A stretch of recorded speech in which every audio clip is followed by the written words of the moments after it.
ओम गुरुवे नमः। प्यारे हरि भक्तों, आज का जो मेरा विषय है वो है कि हमारे काल पुरुष की कुंडली में, काल पुरुष की कुंडली में मतलब जो कुंडली बनी होती है उसमें 1 से लेके 12 अंक तक में प्रत्येक घर का क्या महत्व है।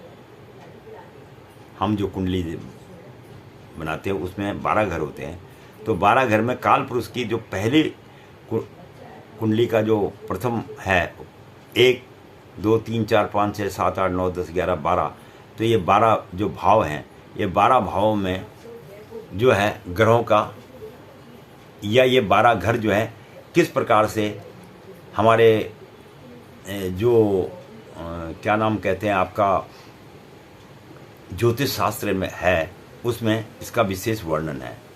तो काल पुरुष की जो पहला घर है वो आदमी के तन के विषय में ज्ञान देता है, तन के विषय में कि आपका शरीर ढांचा किस प्रकार का, किस तरह का क्या है। तो ये जो है आपका प्रथम भाव बताता है। घर कहो या भाव को, बात एक ही है। प्रथम काल पुरुष की कुंडली की बात कर रहा हूँ मैं, जो शुरू से 1 से होता है।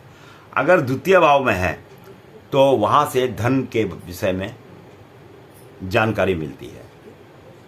अब कौन सा ग्रह बैठा है, क्या बैठा है, इसके विषय में तो हम आगे बात करेंगे। फिलहाल मैं आपको बता रहा हूँ इन 12 ग्रहों का महत्व क्या है। तीसरा जो हमारा भाव है वो हमारा पराक्रम को दिखाता है कि भाई जीवन में किस प्रकार से आदमी कैसा कैसा पराक्रम करता है। और जो चौथा घर है वो सुख की प्राप्ति के विषय में बतलाता है। सुख की आपको जीवन में कहाँ क्या सुख मिलेगा, तो वो तो ग्रहों के आधार पे उसका जो है फलादेश निकाला जाता है। और पंचम स्थान जो है वो पुत्र का होता है कि आपका पुत्र कैसा है, कैसा मिलेगा आपको, पुत्र की प्राप्ति होगी नहीं होगी, कैसी होगी, लड़की होगी लड़का होगी, ये सारा जो भाव है ये पंचम भाव से मिलता है। और छठा भाव जो होता है वो हमारा रिपु हो यानी शत्रु का भाव होता है कि आपके जीवन में आप काम करने तो जा रहे हैं, कहीं बैठे हैं, अधिक ऊपर की पोस्ट में बैठे हैं, कहीं बैठे हैं, तो आपके प्रति शत्रु कितने प्रबल हो रहे हैं या शत्रुओं का नाश हो रहा है या शत्रु आपको कष्ट पहुंचाते हुए भी कष्ट नहीं पहुंचा हुआ है, इसके बारे में अगर आपको संपूर्ण जानकारी लेनी है तो वो छठे भाव से ली जाती है। सप्तम भाव जो होता है वो होता है पति पत्नी का प्रेम संबंध वगैरह किस प्रकार का रहेगा, पत्नी अच्छी मिलेगी, बुरी मिलेगी, घर बसाने वाली मिलेगी या घर उजाड़ने वाली मिलेगी, ये सारी बातें जो है आप सप्तम भाव से प्राप्त कर सकते हैं। अब रह गया अष्टम भाव। अष्टम भाव जो है ये आपके जीवन के आयु के बारे में विशेष जानकारी देता है कि आप कितने समय तक जीवित रहेंगे, आपकी आयु कितनी है, इसकी सारी जानकारी ग्रहों के हिसाब से की जाती है।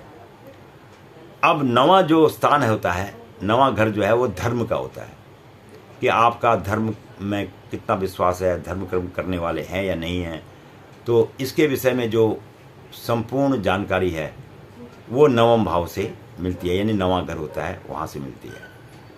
और दसम भाव जो है वो आपके कर्म को बतलाता है कि आप किस प्रकार के कर्म करेंगे, इसके विषय में संपूर्ण जानकारी जो है दसम भाव में होती है।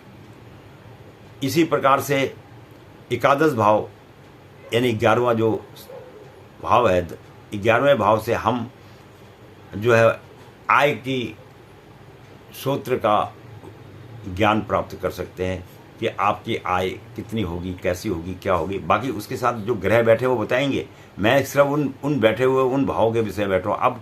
अब 11वें भाव में धन लाभ की आप कामना करते हैं, आप वहाँ पे ग्रह इस प्रकार के बैठे जो आपको धन लाभ होने नहीं देते। तो इन चीज़ों का जो आपको संपूर्ण ज्ञान होगा वो 11वें भाव से होगा। अब हमारा जो अंतिम है वो है 12वां भाव। तो 12वां भाव जो है हमारा खर्च का होता है कि आप जीवन में कितना खर्च करेंगे, कहाँ खर्च करेंगे, कैसा खर्च करेंगे। आपके पास में खर्च ना करते हुए भी आपको ज़बरदस्ती खर्च करना पड़ेगा। इन सारी बातों की जानकारी जो है आपको 12वें भाव से मिलेगी।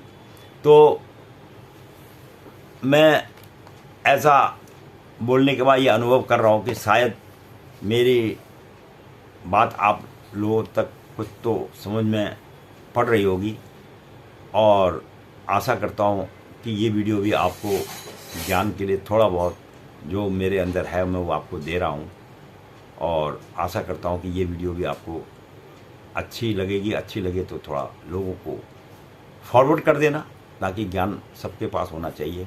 मनुष्य योनि में आके सबको ज्ञान मिले, यही एक श्रेष्ठ पुरुष का काम होता है। ना कि विद्या को दबा के अपने घर के अंदर रख लो, उसका विस्तार ना करो और लोगों को घुमाओ फिराओ, ये मेरे बस का काम नहीं है। मेरी तो जो बातें हैं बड़ी स्पष्ट हैं, और मैं तो सिर्फ आपको जो छोटा छोटा मोटा ज्ञान है वो आपको दे रहा हूँ। आशा करता हूँ कि अगली वीडियो में हम किसी एक और विषय में ज्योतिष संबंधी बातचीत करेंगे। मैं इसके साथ ही अपनी वाणी को विराम देता हूँ। धन्यवाद।